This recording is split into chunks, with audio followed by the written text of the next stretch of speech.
Oke, yang pertama untuk latar belakang terciptanya aplikasi Melaku sendiri ini, yang pertama yaitu tentang bahwasanya informasi wisata Surabaya itu masih tersebar di berbagai platform, misal di Instagram, TikTok, serta beberapa media sosial lainnya. Kemudian yang kedua yaitu wisatawan itu harus mencari lokasi, jam operasional, harga tiket, ulasan, dan event secara terpisah. Dan yang ketiga yaitu penyusunan rute perjalanan secara manual itu membutuhkan waktu dan sering menghasilkan perjalanan yang kurang efisien. Dan terakhir, pengguna kesulitan menyesuaikan destinasi dengan anggaran, durasi, minat, wilayah, dan jam operasional.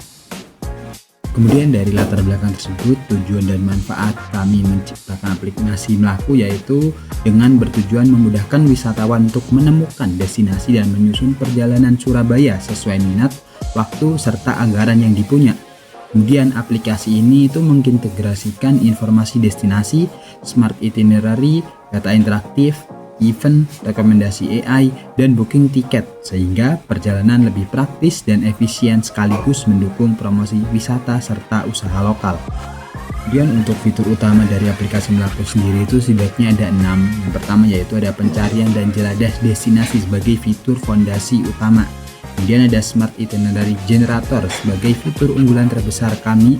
Ketiga ada pemesanan tiket dan e-tiket QR Code sebagai fitur komersial utama. Kemudian ada dashboard admin dan portal owner, dan juga ada chatbot AI, dan terakhir ada peta interaktif. Nah, untuk tampilan awal aplikasi Melaku sendiri seperti yang ada pada layar, yaitu kita ada hero banner dengan tulisan teks eksplorasi Surabaya lebih menyenangkan. Kemudian juga ada kita bisa melakukan search di sini. Kemudian di beranda sendiri ada beberapa rekomendasinya seperti fitur-fitur yang kita sediakan, juga rekomendasi berdasarkan minat, dan kita juga dapat mendeteksi wisata di sekitar menggunakan lokasi, dan juga ada destinasi favorit yang rankingannya didasarkan pada rating, dan juga ada salah satu fitur unggulan yaitu ada Smart Itinerary dan rekomendasi berbasis wilayah Surabaya. Kemudian untuk destinasi yang kita punya itu di header kita setidaknya ada 5 kategori destinasi utama, yaitu ada destinasi wisata dan atraksi. Nah, untuk wisata dan atraksi sendiri nanti kita menyediakan opsi untuk pemesanan tiket kalau memang destinasinya itu berbayar. Mungkin sebagai contoh di sini ada Kebun Raya Mangrove Surabaya. Nah, itu ada harganya 10.000. Nah, itu untuk destinasi yang berbayar itu kita bisa melakukan pemesanan tiket seperti yang tertera pada video. Kemudian juga ada kuliner dan legendaris, itu kuliner legendaris yang ada di Surabaya. Jadi nanti ini contohnya seperti warung rawon, rujak cingur, Zanggrandi es krim, serta beberapa destinasi terkait lainnya. Kemudian untuk kafe dan nongkrong ini kita spesialis untuk destinasi yang fokusnya ke kafe maupun tempat nongkrong.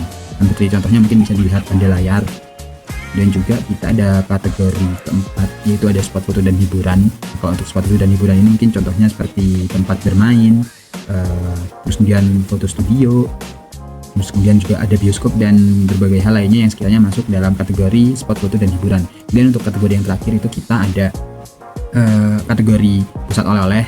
Nah, mungkin contohnya bisa dilihat pada layar ya, selayaknya destinasi oleh-oleh pada umumnya seperti itu. Kemudian untuk detail dari websitenya sendiri mungkin ini kita ambil dari kategori cafe dan tempat nongkrong. Nah, ini untuk catnya sendiri itu kita ada beberapa informasi seperti nama, kemudian lokasinya ada di mana, terus jarak dari kita itu berapa, dan juga ada detail tentunya, dan juga ada rating, dan juga ini kita ada pengelompokan atau indikator harga. Jadi kalau misal harganya semakin mahal itu icon untuk dolarnya itu juga semakin banyak seperti itu. Nah, kemudian masuk ke lebih dalam untuk masing-masing destinasi itu ada jam buka, harga rata-rata, ada fasilitas, serta areanya seperti apa. Nah, kemudian juga kalau misal destinasinya itu kafe atau oleh-oleh dan lain-lain, itu nanti kita ada menu dan harga itu sebagai contoh di destinasi tersebut itu mereka menyediakan apa saja. Dan juga kita ada rekomendasi transportasi.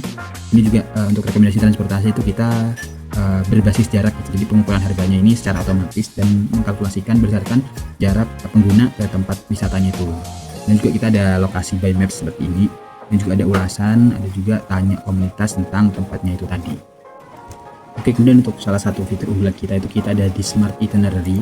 Nah, di Smart Itinerary ini merupakan fitur yang bisa digunakan pengguna untuk mereka itu membuat itinerary secara otomatis. Jadi sistem itu akan merekomendasikan tempat-tempat sesuai dengan preferensi yang dipilih pengguna. Nah, mungkin contohnya saja di sini ini contoh kita bisa mulai tanggal start tanggal misal 22, terus tanggal selesainya itu dimulai 26, itu akan terhitung bahwasanya perjalanannya itu 5 hari perjalanan gitu.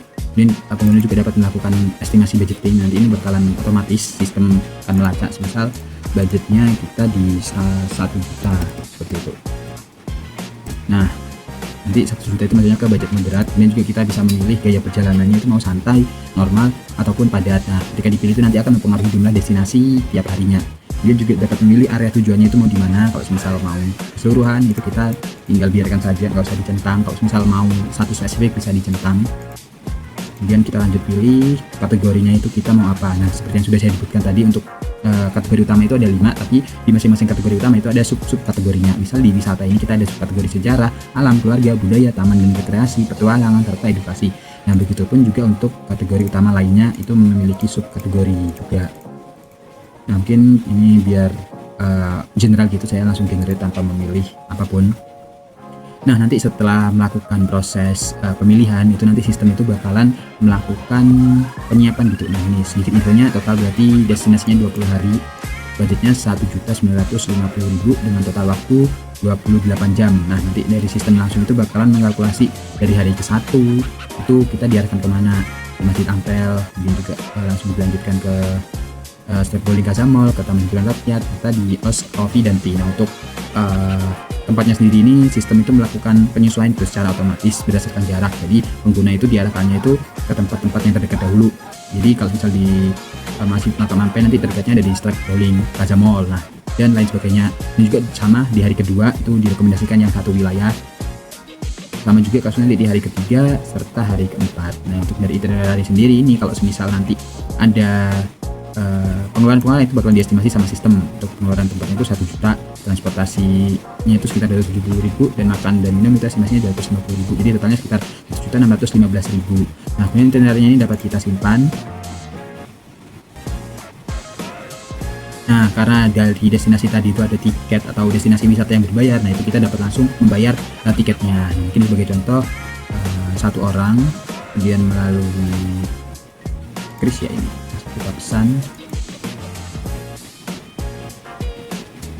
Nah, nanti karena kita pembayaran itu masih sendok, jadi ala-ala, jadi ketika diklik itu nanti sudah selesai nanti Rp5.000 pembayarannya, dan nanti ini bisa dilihat di itinerary-nya dan juga bisa dilihat di riwayat booking. Nah, untuk di riwayat booking sendiri nantinya itu bakalan ada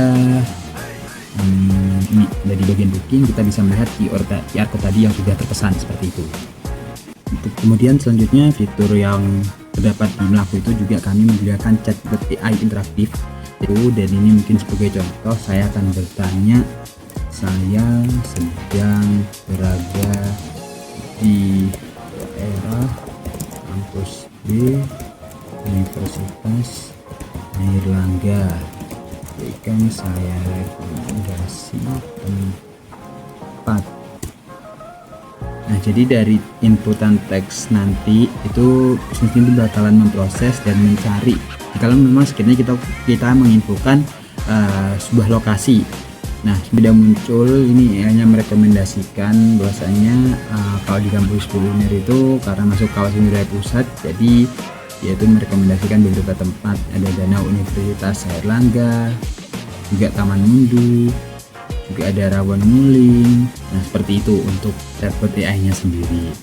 Nah, kemudian juga di destinasi ini pengguna itu dapat melakukan wishlist kalau memang dari pengguna itu nggak ingin langsung menciptakan itinerary yang jadi, melainkan ingin misal aku kapan-kapan pengen ke tempat tersebut. Nah, pengguna itu dapat melakukan ke wishlist. Mungkin sebagai contoh ini ke Masjid Ampel yang kita tanyakan ke wishlist. Nah, nanti kalau sudah dicentang ini bisa dilihat di wishlist, bagian wishlist. Nah, ini muncul tadi Masjid Ampel yang sudah kita wishlist sebelumnya, dan juga nanti dari wishlist ini kita dapat membuat itinerary ataupun kita membagikan wishlist kita itu sharing ke teman. Nah, ini ada linknya, nanti tinggal di copy, kemudian dari teman tinggal membuka seperti ini, dan bakal muncul wishlist milik admin Melaku. Jadi wishlistnya itu bisa kita sharing seperti itu. Kemudian juga agar pembagian dan informasinya itu lebih gampang untuk dilihat, kami itu juga menyediakan fitur berupa peta interaktif. Nah, peta interaktif sendiri ini mungkin kurang lebih mirip Google Maps seperti itu. Jadi destinasi yang sudah dipinpoint itu bisa kita lihat melalui peta. Jadi kalau misal ini kita juga bisa lihat Nah, lokasi kita di sini, nanti kita bisa muncul destinasi-destinasi yang ada di sekitar kita itu apa. Nah, jadi kita nggak bingung lagi tuh yang terdekat itu mana, karena sudah ada fitur seperti ini. Ini juga bisa dipencet-pencet. Contohnya ini, nah ini ada Belinjo, ini ada Os Coffee, ini kita pencet. Nah, ini ada Petis Udang, ada Varna Kultur dan Hotel. Mungkin kurang lebih seperti itu untuk peta interaktifnya. Oke, untuk selanjutnya karena di website Melaku sendiri itu sudah ada sistem login, jadi ada pembagian role, yaitu ada user dan juga admin. Dan ini karena kita sudah login ke admin, kita bisa mengakses admin panel. Nah, untuk di admin panel sendiri itu isinya seperti apa? Jadi kurang lebih di admin panel ini nanti admin dapat melihat data-data yang sekiranya berkaitan dengan website Melaku itu sendiri. Contohnya ada destinasi, total pengguna, pemesanan, serta beberapa informasi penting lainnya. Untuk informasinya juga sudah disajikan dapat berupa chart maupun diagram seperti yang tertera, dan juga ada beberapa informasi penting lainnya. Dan juga admin dapat mengatur destinasi, mulai dari menambah destinasi, menghapus, mengedit, serta menyembunyikan destinasi. Kemudian ada fitur approval destinasi. Jadi ini nanti kita ada role juga, yaitu berupa business owner. Nah, business owner ini dapat mengajukan destinasinya mereka. Nanti ketika diajukan itu admin dapat menyetujui atau menolak. Kalau disetujui itu bakalan tampil di websitenya Melaku. Kalau ditolak artinya ya nanti bakalan muncul. Dan juga admin dapat melakukan tracking pemesanan seperti yang tertera pada video, dan juga admin dapat melihat data pengguna, mulai dari pengguna itu siapa, emailnya apa, role-nya apa, juga booking review itinerary yang udah dibuat itu berapa. Dan juga admin dapat melihat ulasan, audit logs yang berupa kalau semisal ada perubahan krusial di website itu bisa terlacak. Dia dapat admin melakukan moderasi tanya komunitas kalau semisal pertanyaannya itu dirasa agak melenceng seperti itu. Kemudian juga admin dapat melakukan pengaturan situs, dan yang terakhir yaitu mengenai role untuk admin untuk owner bisnis itu sendiri. Nah, untuk owner bisnis sendiri itu bisa login. Nah, nanti setelah login, karena admin dari owner bisnis itu berbeda gitu dari user biasa, itu mereka juga ada portal pengelola. Jadi kalau ada tadi admin panel, ini sekarang ada owner panel seperti itu. Nah, ini nanti ada datanya, misal total destinasi dari owner itu berapa, yang terpublish berapa, menunggu profil berapa, yang ditolak itu berapa. Nah, ini kalau misal ditambah nanti dapat mengisi informasi seperti nama destinasi, deskripsi, kategorinya apa, areanya di mana, alamatnya di mana, operasionalnya itu dari jam berapa sampai jam berapa, harganya, tiketnya berapa, estimasi kunjungan miliknya itu berapa, dan lokasinya itu di mana. Nanti bisa ditambahin foto beserta fasilitasnya itu seperti apa. Nanti ketika udah selesai itu bisa dikirim ke admin untuk di-review. Nah, seperti yang sudah saya jelaskan tadi, kalau misal di approve itu bakalan muncul di websitenya Melaku, dan kalau tidak itu tidak akan muncul seperti itu. Oke, kemudian dari keseluruhan aplikasi Melaku, jadi aplikasi Melaku ini merupakan aplikasi smart tourism yang membantu wisatawan untuk menemukan destinasi dan menyusun perjalanan di Surabaya berdasarkan minat, waktu, lokasi, serta anggaran yang dimiliki.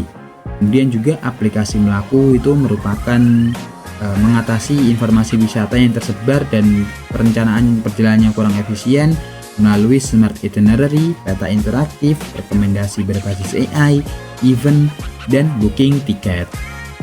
Oke, kemudian dari keseluruhan fitur dan aplikasi yang sudah saya jelaskan tadi, untuk keunggulan, manfaat, dan dampak dari aplikasi Melaku ini yaitu terletak pada layanan wisata yang terintegrasi dan personal. Jadi aplikasi Melaku ini mempermudah serta menghemat waktu perencanaan perjalanan, meningkatkan visibilitas destinasi dan hidden gems, sekaligus mendukung promosi wisata, ekonomi kreatif, dan pelaku usaha lokal di Surabaya. Mungkin sekian yang saya dapat paparkan. Wassalamualaikum warahmatullahi wabarakatuh.